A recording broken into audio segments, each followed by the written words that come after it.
Well, the top of the morning to you, and welcome to It's a Good Life. I have a treat for you today. A self-made man, a man after my own heart, the way he treats his staff, the way he treats his customers. And he started as a painter, which, of course, Buffini's have 5 generations of painting underneath their belt, so we love that.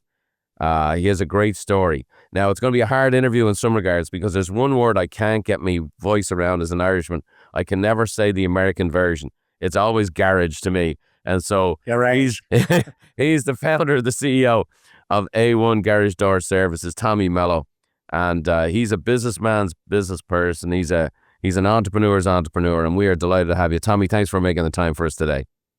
I appreciate it, Brian. Thank you very much. So you have a great story, and I think this time of year people are getting their year off to a great start. It'd be great to hear your story. I think people could relate to it, and still to this day, you still got the fire in your belly, the zip on your fastball, and I think it'd be super inspirational. So take us back to all the way back to where it started for you.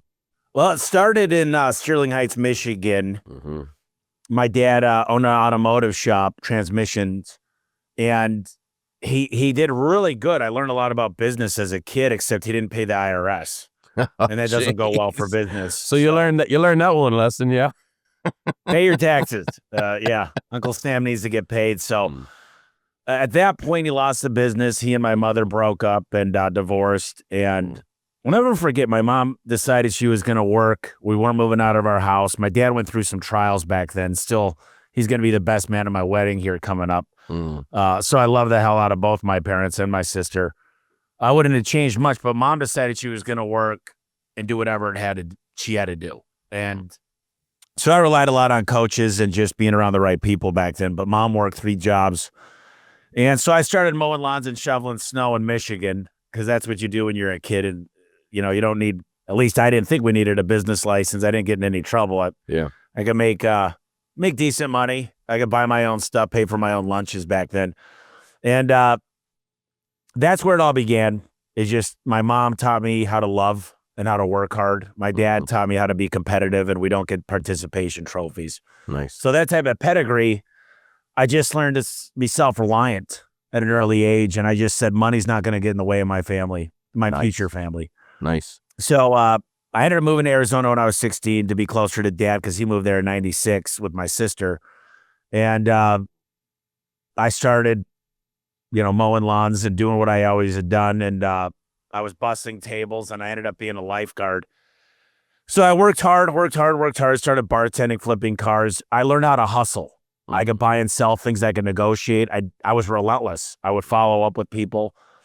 And in 2006, one of my roommates he was a garage door manager, and we lived in a really, really cheap house. I mean, this house was $700 rent. I was paying $200. One guy was paying $200. The other guy was paying $300 that got the master. And so he started managing this garage door company. And he said, look, dude, he goes, you know how to do everything. You redid the landscaping of the house. You painted the entire house. You literally redid the cabinets. You did the crown molding. Like I made this shitty house actually pretty nice just because we were living there and I got deals for rent. And he goes, can you be a painter for this garage door company? I was like, sure. What do you pay? He goes, I'll get you $100 a door. He goes, you could probably paint 2 to 3 doors a day. Well, I could paint 10 doors a day, and I was really good at it. So I went through the yellow book after he had hired me, and I started painting every garage door company. I became their #1 painter. Like, I was their go-to guy. I showed up. I didn't do drugs. I'd warranty my work, and I never had a warranty call. And I got really efficient at it. And I'm meeting all these garage door technicians because they had to give me the sample for the paint. And they were making 6 figures back then. And at this point, I'm pre-dental. I'm going to school. And, I'm like, well, look, this is a lot of money. I'm going to continue to do this and just go towards this other profession. And a lot happened in that time because we decided, me and my other roommate, to start a garage door company, but we weren't great at business. We were both hustlers. And in That's a great distinction, by the way, right? Which is big difference between being a salesperson and a business person. And a lot of people miss that one.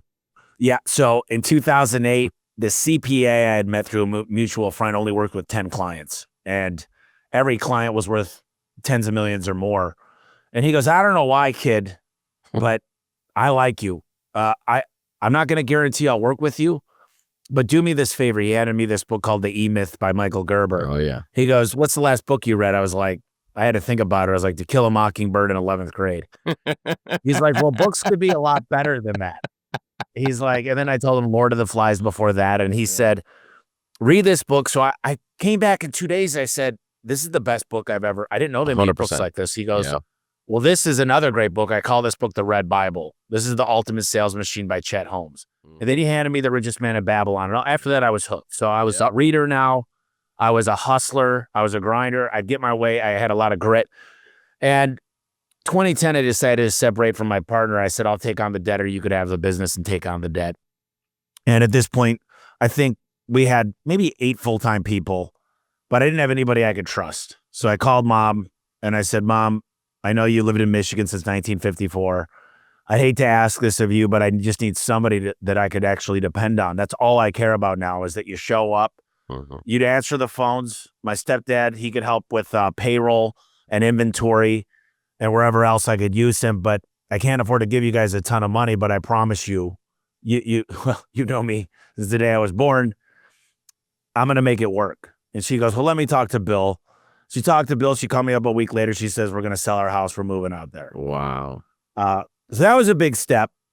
And, at this point, I decided to get a master's degree in business. Okay. So when they moved out, that same week, I started my master's program. So I said, listen, I just want to continue to get educated. I'm going to be the sales trainer. I'll be the guy to run all the jobs. I'll help out with phones. I will work. I won't, my mom wanted me to meet a gal back then, but I said, I'm going to be married to this business for a while. 2014, I had met a great, great person who decided to come on board. And those were the early days, because he was the integrator. He'd implement things. Very, very good at what he did. And I said, when he came on, you be the bad cop, I'll be the good cop. And he goes, I can handle that. And then 2017, we got on the right software, which is our CRM. I started a podcast, and I hired the best coach I've ever had.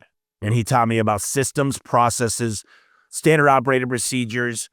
He taught me about building manuals, and really there's either no system, the wrong system, or the system's not being followed. So we worked on the business for 2 years. We sat in a room and just built these things up and continued to reinforce them. And we had all the data to make decisions. In 2021, I found a guy that knew how to build a business that's worth selling. And I found another kind of jack of all trades. So the team was building, but really the people were growing. And I was continuing to get consultants, getting on podcasts, speaking at events. And then at the end of 2022, the business got valued at $640 million. I sold half the business. There was 25 people with an equity stake. So there was $100 million that went to them. And now the business is valued at over $2 billion. It'll have a next partner here in the next year. And then I want to run it to $10 billion. Awesome. I'm still as passionate as day one. Things have gotten a lot easier.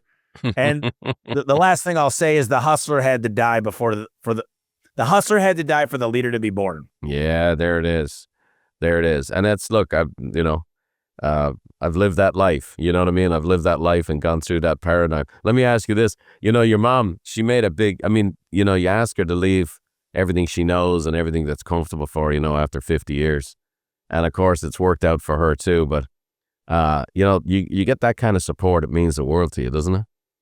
Yeah. My mom and I share the same birthday, March 4th. So another thing she had to endure was for her birthday, she had to celebrate mine and be number 2.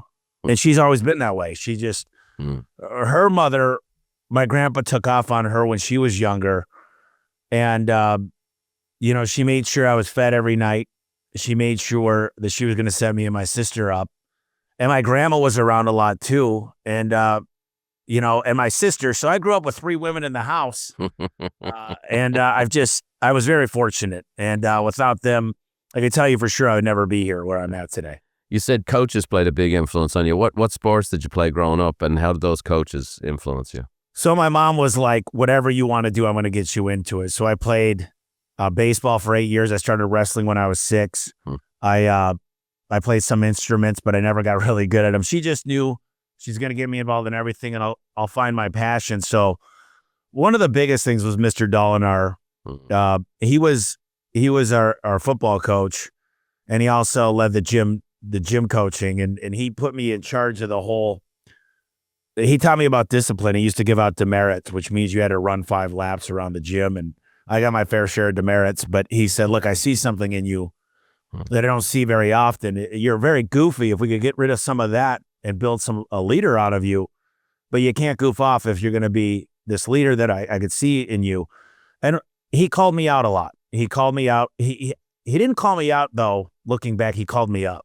And another thing, he made sure I got fed every night. I mean, he was just one of those guys where I could tell you there were several times where he said, "Hey, what time's your mom getting home?" I was like, "Tonight, probably after 9." He goes, "Then let's go eat together." And that meant a lot. You know, I had a lot of people in my life that showed up that didn't need to. They took my phone call. I have a great family, external family, aunts and uncles. And I didn't realize it, hindsight's 2020, but there was a lot of people that I respected. And because I respected them, I learned to love them. Yeah. Well, the other side of it is, you know, there are not many, there's no self-made millionaires, right? We all had people who helped us along the way. I'm interested because you're a driven guy, you're a fired up guy, you got great energy. How were you able to receive coaching? Like, you know, you hired this coach who helped you become a leader and scale your business and build SOPs, which is, you know, that they talk about barbarians and bureaucrats. You have to become the bureaucrat to build the systems. How were you able to submit yourself to coaching? Because you're a type A guy on the high energy side of things. How were you able to submit yourself to coaching to be able to take that on board? Well, the first mentor, the greatest one, was Al Levy. And he was retiring. I was his last student he'd ever work with, one-on-one with. And he goes, "I don't need to be here." And he goes, "Until you implement everything I teach you, I don't want you reading or coming up with any ideas. I'm going to have you turn off your cell phone." And I'd start talking about something. He goes, "Stop." He literally put his hand up and he'd be like, "I'm not finished yet." Wow. And he was very strict, and I needed that. And but he loved me, and he still loves me, and we're still best of friends. And what I really learned to do is have some humility, walk in and ask for direction. With my voice, my tonality right now, if you see me with a mentor or a coach, it's completely different. I'm sitting there like, "Hey, I'm here. I've got an empty notebook. I'm here to take notes. I'm still here to learn." I still feel like I'm in the first inning. I feel like I feel like we're in the fetal stages. I feel like as much as we've accomplished, and I'm very proud of my team, I still feel like my dad and I were driving to Sedona not that long ago, and he said, "You don't even know how much capabilities you have. You don't even know why God created you yet. You have so much more purpose." And my prayers for you is that just be open, be willing to accept, be willing to listen, be willing to learn. And so that's really important to me because I just, as proud as I could be, I'm very, very happy, but never satisfied. That's beautiful. Beautiful. You know, we have a lot of folks here. We serve a ton of people in the real estate space. We're going to talk about those doors of yours and how it adds to the curb appeal. 1 out of every 10 homes in America sold through our clients that we coach and train. So I think we'll definitely have to get the A1 garage door program going here with Buffini and Company's clients, no doubt about it. But let me ask you this. You know, you want to get off to a good start. In many ways, we have clients who've had their best year ever, but they're a little beat up. And so they're trying to get off to a good start in 2026. How do you get yourself off to a good start of the year? Well, number one, it's a word that most people are allergic to. It's called creating a budget that's obtainable. And it's a math equation. And I think that I've got 4 KPIs, they're key performance indicators, that I can figure out exactly what I need to make. I need to know what it costs per lead. That is the lead funnel. So cost per lead. And then I need to know my booking rate. How can I set an appointment? And then I need to know my conversion rate. And then I need to know my average ticket. With that formula, I could basically reverse engineer where I need to get to. And I've got a contingency plan. So if week 1, I'm not hitting what I need to meet, I might have to do some extra work. I got to have built-in contingencies the whole way, and it's built to win.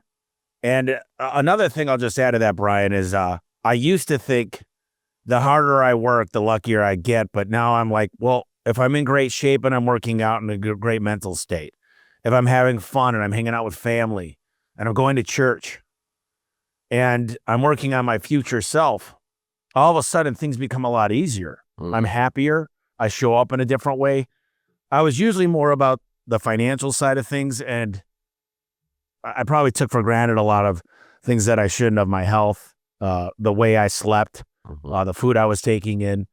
So as tough as it is for people to hear this, is working out, getting your sleep, eating correctly, staying away from the booze a little bit, and just, becoming the best version of yourself going into this new year. Yeah. Is super important. And having a plan, because most people, they say I want to lose weight in the beginning of the year, but if they said I'm going to watch my macros, I'm going to get this much calories burned a day, I'm going to track my sleep with an Oura ring, and they've got a plan every day, they're going to be far more successful, especially if they write it down, they make a commitment, they yell it from the rooftop, they put it in their shower, their truck, their workplace, they read it out and they say, I am. If they do that correctly and they stick to it and they have accountability partners, they're going to win.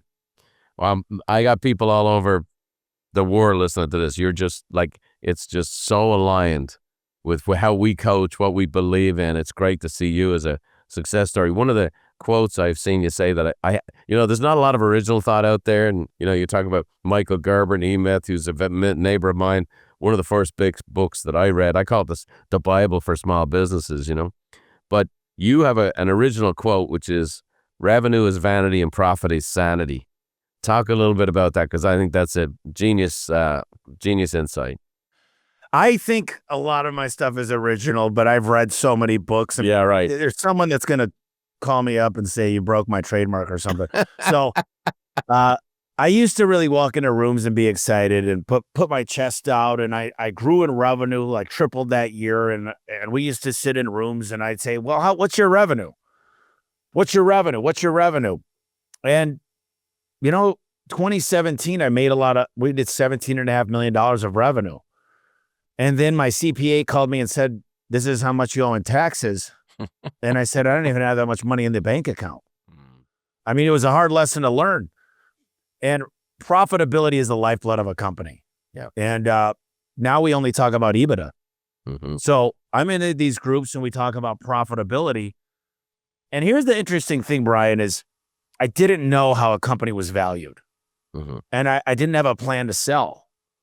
And it doesn't even matter if I never planned on selling, the company should still be worth selling. Right. So I learned all of a sudden it's off a multiple of EBITDA, which is a fancy word for profit, as you know. Mm-hmm. So profit became the number one thing for me. And so I started to negotiate with vendors and I started to ask them, what's most important for you? How do you hit your bonus? What are your goals this year? What is your budget this year? How do I help you? What product mix do you need from me? And if I could help you get to your goals, can you help me in return? But I'll make sure I show up first. Mm-hmm. And man, that worked wonders. I mean, I think I'm probably paying better than anybody in the world for garage doors. I think I'm buying trucks better. I think I've negotiated with my CRM better, but I helped them win first. Mm-hmm. And I'm proud to say, we've had the last couple of months over 30% to the bottom. And a really healthy number is 15%. Yeah, for sure. And all, by the way, in this particular year, not everybody was doing numbers like that. Okay. So as you come into the new year here, it's you got some great momentum. You've had some great insights on which I believe maybe it's because we're painters from our background, but you were saying what you think most service people miss. And you're talking about like knowing the customers' names and the dog and the family and the this and the that. You're not just doing a transaction, you're building a relationship. I'd love you to talk to that for a second. Yeah. So the biggest thing, we monitor a lot of things. We worked on scripting. I remember literally mowing lawns and listening to Tom Hopkins and just memorizing. Don't say it your own way. Say it my way. It's not a prepayment penalty. It's a prepayment privilege because you can pay it off early. So I kind of got into this learning about scripting. But here's what I've learned is hospitality is not about a script. You got to show up. So I've got 4 questions before I hire? Would I work for you? Would I buy from you? Would my grandma, who passed away, but would she be a buyer? And the last one is, would I go have a beer with you and actually have fun? Mm-hmm. And would you tell a great story? So I look for people that are just really good at hospitality. We offer coffee to the client. I have stories after stories every day. I just bought this guy apple cider and some donuts. And so that's the first thing. We show up. We try to use the rule of reciprocity. And we like to get to know the family, diagnose the person before the problem, find out how long they're staying in the home, find out what's important to them.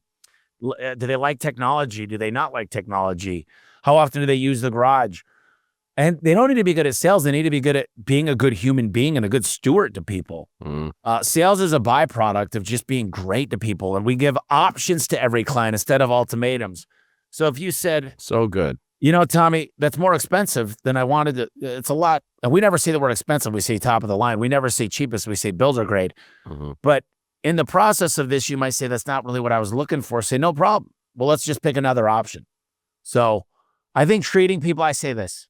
Here's what you need to do, Brian. Here's what you should do. And if you were my mom, who I love more than any woman, more than anybody on the planet, here's what I'd be doing for mom. And I'm going to do the right thing. If you're selling the house in a month, I'm going to make sure you pass inspection. Right. You know, that's what we need to do. Yeah, if you're here for 20 years, let's look at it differently. And again, at the end of the day, you know, it's you hire those kind of people, you end up with that kind of culture.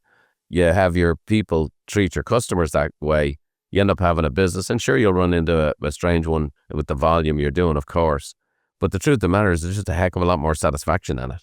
There's a hell of more, you know, there's more continuity to it. There's more connection. That's what, for us, you know, I started in the real estate business, and it was all about exceeding people's expectations and building relationships.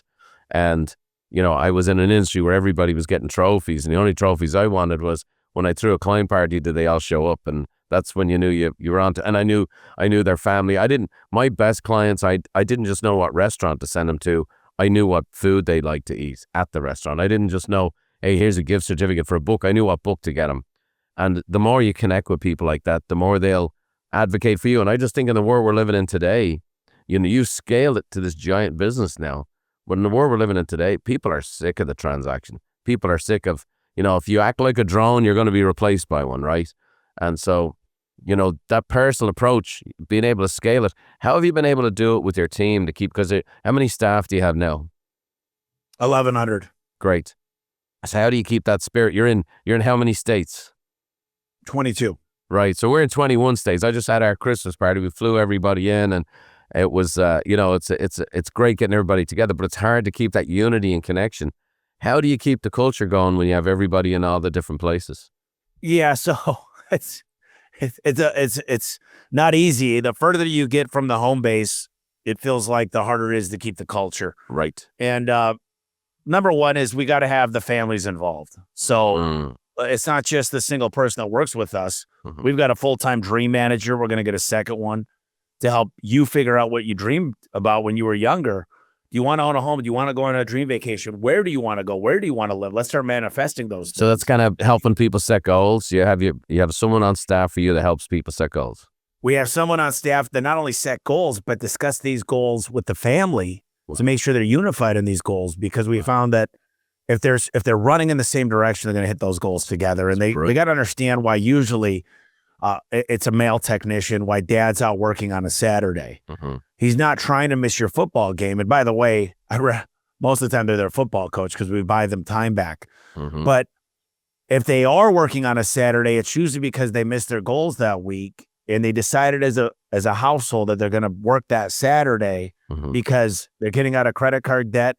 They're getting the kids, you know, their future set up. They're going to buy an Airbnb. They want to go to this beautiful trip to Africa to see the safari, you know.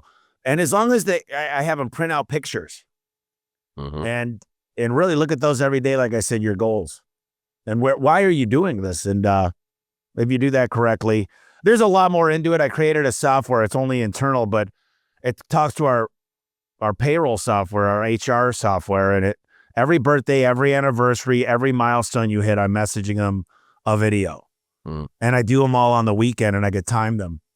And there's a lot of times if you're not doing so good, I'll send a video as well. And I'm not literally like, hey, Brian, you're shitting the bed. We need to do better. I say, look, Brian, you know, I care about you. You know, I love you. You know, I'm here to watch you win. You tell me when you're ready for help because I'm here for you. I know it's not always roses and daisies. I know there's hard days. I know there's struggles in the family. I know sometimes Christmas isn't easy. I know we lose people that are important in our life. So just know we're always here. I'm always here if you need to reach out. That's great.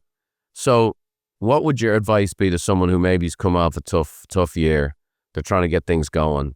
You know, what's the big thing for an entrepreneur just to keep going?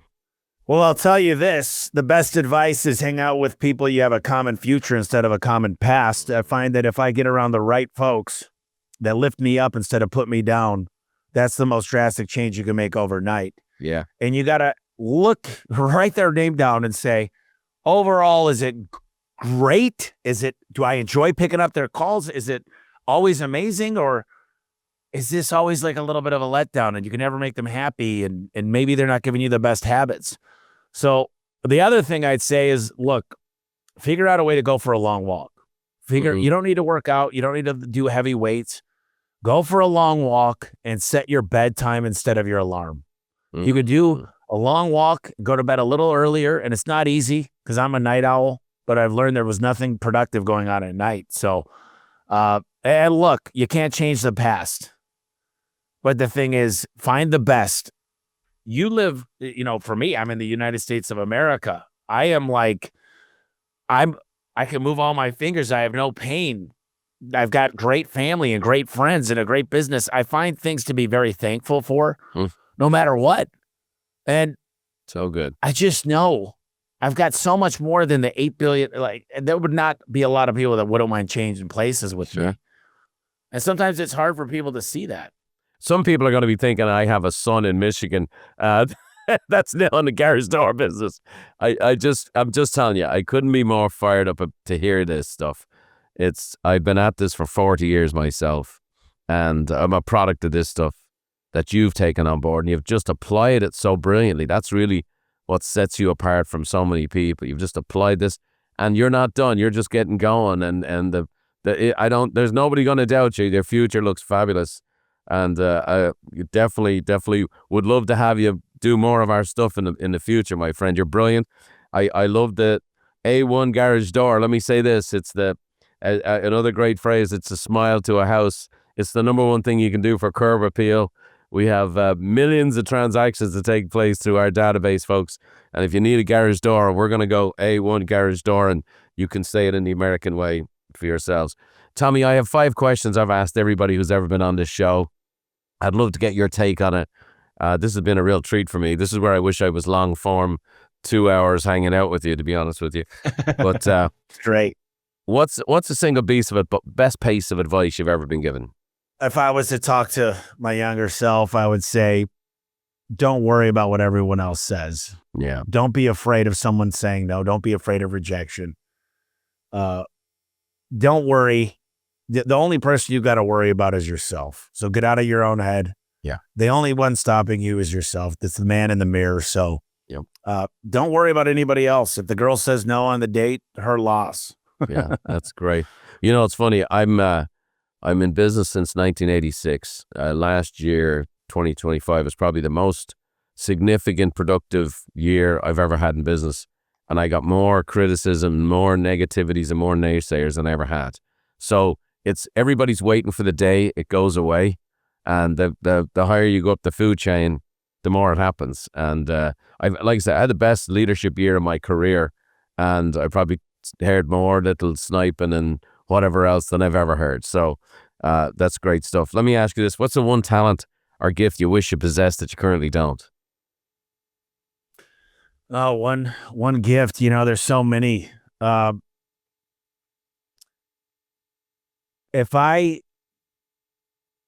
certain people that just find commonalities with everybody. And unfortunately for me is if you're not talking about business or something I'm passionate about, it's really hard for me to slow down. And I don't have the gift to gab. I mean, I get along with everybody. I could have a conversation. It doesn't mean I'm enjoying every minute. So I just wish I just How to Win Friends and Influence People, maybe a better listener. And I try very hard, and I'm not horrible, but I'm nowhere where I think I should be. Yeah, you sound pretty good to me, and you also have a bit of the gift of the gab to come from an Irishman, so you're pretty good at it. What book has been most instrumental in your life? The latest one is A Man's Search for Meaning. Oh, yeah. I think in this AI world that we're living in, a lot of people are going to lose their purpose. Yeah. And I do believe that meaning does not only have to come from work. It's tied up with our identities. Yep. But it could come from a lot of other things. It could come through philanthropy. It could come through relationships. It could come from your relationship with Jesus or whoever your God is. Mm-hmm. Or if you don't have a God, it could come from karma. I don't know. But I think just understanding there's a lot of forms of meaning and it shouldn't just come from work. Well, here's a tip for you. The man who wrote that book was Viktor Frankl, and his son, who's now carrying on the mission, lives in Phoenix. And he's an absolutely extraordinary human being. And you know what? I bet he would love to talk to you. I can make the introduction there when we're done. But I think I would love that. Yep, that'd be great. Little referral for you for being so good to us here today. What's the one movie you watch over and over again? Whenever it's on, you always stop. What's the one that gets you? It's crazy, but I watch probably a scene from it every day. Wow. Because I've got this thing that it's always on. It's Back to the Future 1, 2, and 3. Wow. I love that movie. What's the scene that gets you? What is it that you love about it? Is it being able to predict the future? I like the whole movie, but Doc and I just really enjoy, like I bought the DeLorean. So anytime I can see the DeLorean, I love that car. I think it's super cool. That's great. And I just love the idea of time travel. Not that I ever think it's going to happen, but it's a well put together movie. Well, a few years ago, we had our mastermind summit, and I actually came in. We had 5,000 people at our conference, and I actually came in the DeLorean from the movie, and it was a hoot. Oh, that's awesome. The only thing, it had a real loose clutch, and I parked it in the front row right in front of some people, and that thing almost jumped into the front row, so it almost ended my career. Oh, no. Last but not least, Tommy Mello, it's been a real treat today. I really appreciate you. What does a good life mean to you? It's the 6 steps. There's family and friends. Yeah. You got to have fun. You got to pay attention to finance. You've got to do the physical, which is fitness. Mm-hmm. You got to have faith, and you got to focus on your future self. And I coined this phrase. I think this is authentic as well, but I'm the best I've ever been, but the worst I'll ever be, because tomorrow I'm going to be 1% better. It's continuing to better your best every day. And just smell the roses, because most people are living in tomorrow instead of being present where their feet are. And when you're there, when you're at home, be all in. And when you're with your family, be all in. When you're at work, be all in. And learn how to zip it up. No matter what's going bad, be all in on that moment. If you could be all in, and really, you could just expand time. It's just smile, because, man, it goes by quick. Yeah. It goes by quick. It's Ferris Bueller. Take the time to look around, because one day you're going to wake up and it goes by fast. Yep. Well, as a grandpa with 3 and 2 more grandkids on the way, I can tell you that. I'll say this, my friend. I'm 10 years doing this podcast. We've done over 2,500 seminars with hundreds and hundreds of speakers. Rarely have I enjoyed my time like I have today. And for those of you listening to this, you'll need to listen to this 3 or 4 times. The man is just laying down nuggets left, right, and center. It is absolutely apparent and obvious of why you've been so successful and why you'll be so successful in the future. And you must have a spectacular lady that you get married to, because the much growth as you're doing, you must have really found someone very, very special. So congratulations to you on that. And I'm glad you're taking that next step in your life. You're a credit to business, a credit to humanity. And we're very, very thankful to have you on today, Tommy. It was absolutely wonderful. Thanks, Brian. I really appreciated the time. And yeah, she's me times 10. She's I'm nowhere near her level. She is everything I'm not, in a good way. That's what so you want. Thank you for the compliment. I have one of those for 35 years, and I'm still selling her in case she sobers up one of these days. Well, I'm going to leave you all with a little Irish blessing that we did for many, many years with my mother, who passed in 2025. And we'll leave you with this. May the roads rise up to meet you. May the wind always be at your back. May the rain fall soft upon your fields and the sun shine warm upon your face. And until we meet again, may God hold us all in the hollow of his hand. We'll see you next time.